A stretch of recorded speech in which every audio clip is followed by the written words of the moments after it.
19세기 미국 서부 개척 시대에 한 농부가 있었습니다. 그는 자기 밭에 있는 악취나는 구덩이를 보면서 늘 불평했습니다.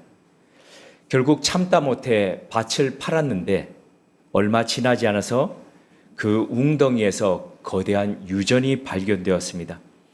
그는 눈앞에 불평과 냄새만 보았을 뿐 땅속에 있는 가치를 보지 못했습니다. 사실 이 이야기는 우리 삶에서도 자주 반복됩니다. 눈앞에 보이는 불편, 당장의 어려움 때문에 깊은 가치와 가능성을 보지 못한 채 포기하는 경우가 얼마나 많습니까? 오늘 본문은 바로 이 가치 인식에 대해서 주제를 하고 있습니다.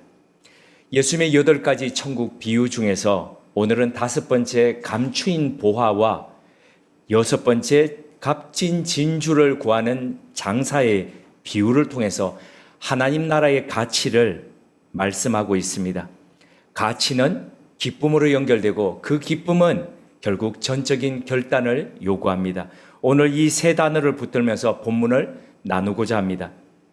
예수님께서 44절에서 이렇게 말씀하십니다. 천국은 마치 감추인 보화와 같으니 사람이 이를 발견한 후 숨겨두고 기뻐하며 돌아가 자기의 모든 소유를 팔아 그 밭을 사느니라. 여기서 중요한 것은 감추어져 있다는 바로 이 부분입니다. 그런데 왜 하나님 나라는 드러나지 않고 숨겨져 있을까요? 첫째, 하나님 나라는 세상의 눈으로는 쉽게 보이지 않는다는 것을 뜻합니다. 가치가 드러나지 않고 숨겨져 있기 때문에 눈앞의 권세와 부에 비해서 천국은 초라해 보입니다. 믿음의 눈이 열리지 않으면 무가치하게 여겨질 수밖에 없지요. 둘째입니다. 숨겨져 있기에 발견했을 때에 더 큰 기쁨과 감격을 맛보게 됩니다. 초등학교 때 소풍을 가면 늘 하던 프로그램이 있었습니다. 보물찾기죠. 그냥 상품을 기념품으로 이렇게 나눠주는 것보다도 그 보물찾기를 통해 가지고 선택되면 얼마나 기쁨이 더 배가 됩니까? 누구에게나 흔히 주어지는 것이 아니라 은혜로 눈이 열린 사람에게 발견되는 것이기에 인생을 바꾸는 환희가 바로 그 가운데 있습니다. 세 번째입니다. 숨겨져 있기에 우리의 신앙은 훈련됩니다. 쉽게 드러나지 않기에 말씀과 기도로 꾸준히 땅을 갈면서 구도자의 자세로 하나님을 찾게 됩니다. 그 찾는 가운데서 발견되기 때문입니다. 그런데 어려움도 있습니다.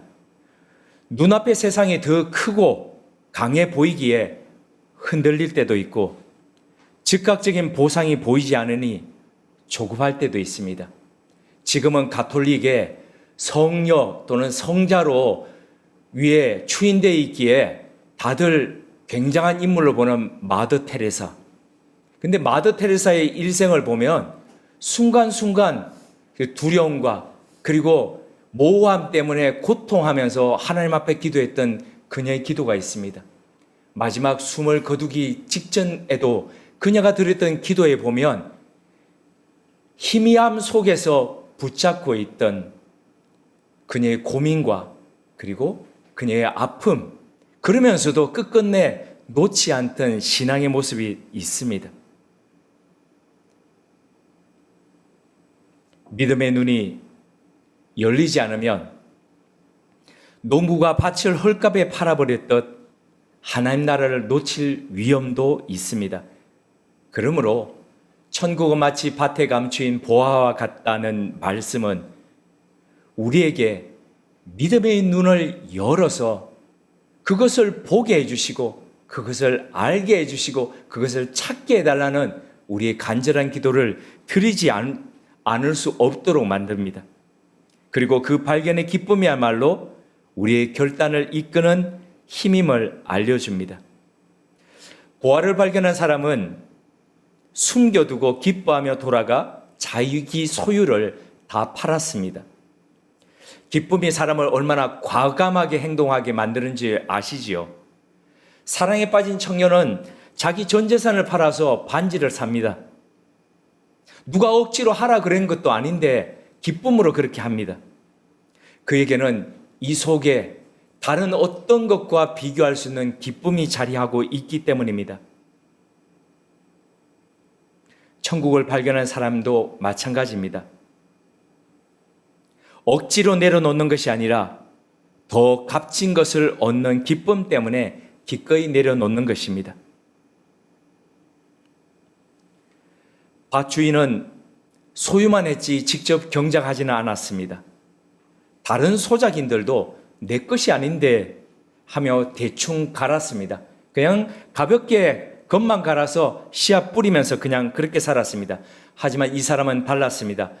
돌을 치우고 깊이 갈다 보니 뜻밖의 그 깊은 곳에 감추인 보화를 만났습니다.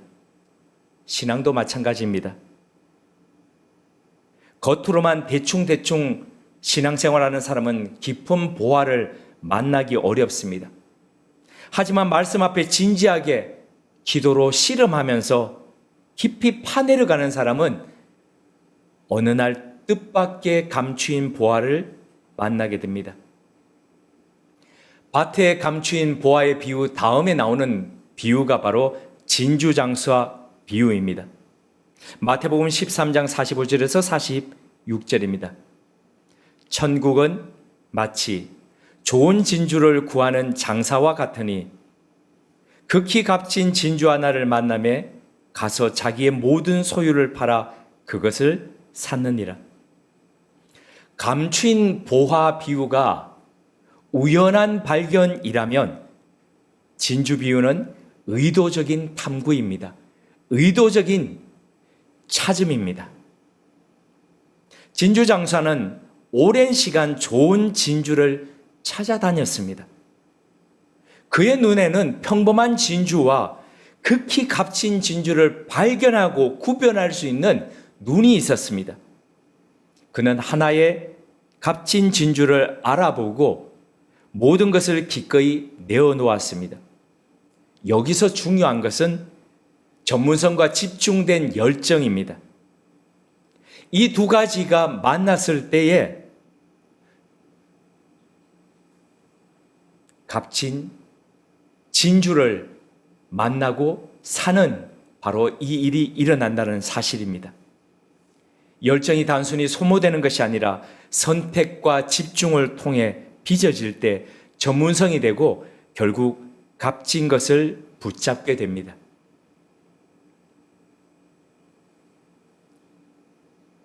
이 세상에 위대한 것은 열정 없이 이루어진 것이 없다라는 말이 있습니다. 열정을 뜻하는 영어 단어 중에 제가 좋아하는 단어가 있습니다. enthusiasm입니다. 고대 그리스어 엔데오스에서부터 왔습니다. 엔은 뭐뭐 안에라는 말이고 데오스는 God, 하나님이라는 뜻이죠. 신에게 영감을 받은, 신 속에서 또는 신에게 홀린이라는 뜻을 가지고 있습니다. 성경적인 용어로 풀이하자면 하나님의 영에 감동된 상태, 하나님에게 이끌려가는 삶, 이렇게 표현할 수 있습니다.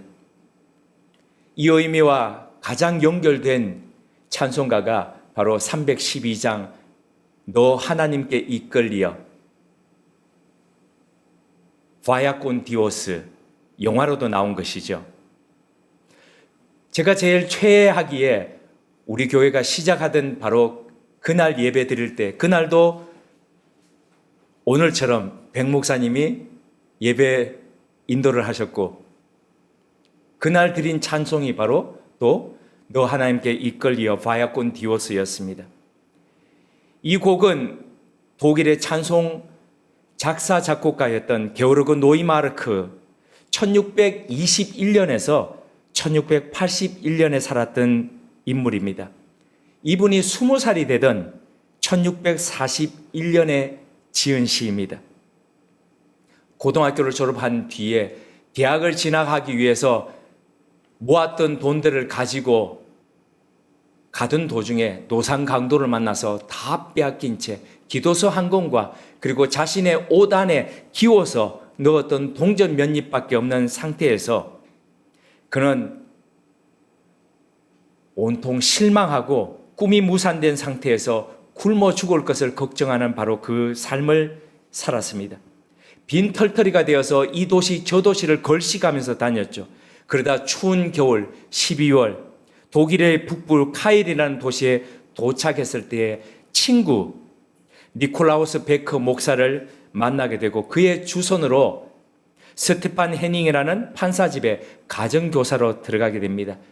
오랜 방황 끝에 방랑 끝에 걸식이 끝났습니다. 따뜻한 음식을 마주하면서 기쁨이 한없이 컸습니다. 그 어려운 가운데서 그를 구원해 준 하나님에 대한 감사를 표현하기 위해서 붓을 들어서 작사하고 작곡했습니다. 바로 그 곡이 찬송가 312장 1절 가사를 낭독해 드리겠습니다. 너 하나님께 이끌려 일평생 주만 바라면 너 어려울 때 힘 주시고 언제나 지켜주시리. 주 크신 사랑 믿는 자 그 반석 위에 서리라. 이것은 노이마르크의 감사뿐만 아니라 그 후 자신의 전생애의 모토요 고백이 되었습니다. 그는 총 34편의 찬송가 가사와 찬송가 또 시를 지었는데 그 중에서 이 곡이 가장 유명합니다. 바흐는 이 곡을 그의 칸타타 93번에 인용을 했고 멘델스존도 칸타타 8번에 이 곡을 넣었습니다. 하나님에 이끌려 하나님의 영에 살았던 엔데오스의 사람들이었습니다. 그리고 그 곡들을 부르는 그때마다 부르는 사람들을 엔데오스, 하나님께 이끌린 삶으로 초대하고 있습니다. 열정에는 고통이 따릅니다. 그러나 그 고통 가운데는 하나로 이끄는, 하나로 집중시키는 삶이 있습니다. 값진 진주 하나를 붙든 장사처럼 열정은 흩어지는 것이 아니라 세상 곳곳을 돌아다니면서 찾는 그 수고가 있지만 그러나 그 열정이 집중될 때에 하나님 나라를 붙들 수 있다는 것입니다. 밭에 감추인 보화 비유나 진주 장수와 비유에서 우리가 오해하면 안 되는 한 가지가 있습니다. 그것은 돈을 내고 천국을 샀다라고 해석하는 것입니다. 천국은 우리가 값을 치러 얻는 자격이 아니라 하나님의 은혜로 주어지는 것입니다. 하지만 은혜의 가치를 알면 우리의 기쁨으로 가진 전체를 다 내어놓는 바로 그 결단이 따르게 됩니다. 자신의 전 재산을 팔아서 보화가 담긴 밭을 샀다, 진주를 샀다는 것은 바로 은혜 앞에 반응하고 결단했던 것을 의미합니다. 빌립보서 3장 8절을 통해서 사도 바울이 고백했던 것처럼 내가 그리스도를 아는 바로 그 지식이 가장 고상하기 때문에 모든 것을 해로 여겼다는 바로 그 말씀입니다. 은혜는 값없지만 그러나 결코 싸구려가 아니라는 것입니다. 그런데 하나님 나라가 감추어져 있다는 것은 우리에게 하나의 숙제로 다가옵니다. 그것은 겉으로 드러나지 않기 때문에 눈앞에 놓인 가치가 더 크고 확실해 보인다는 것입니다.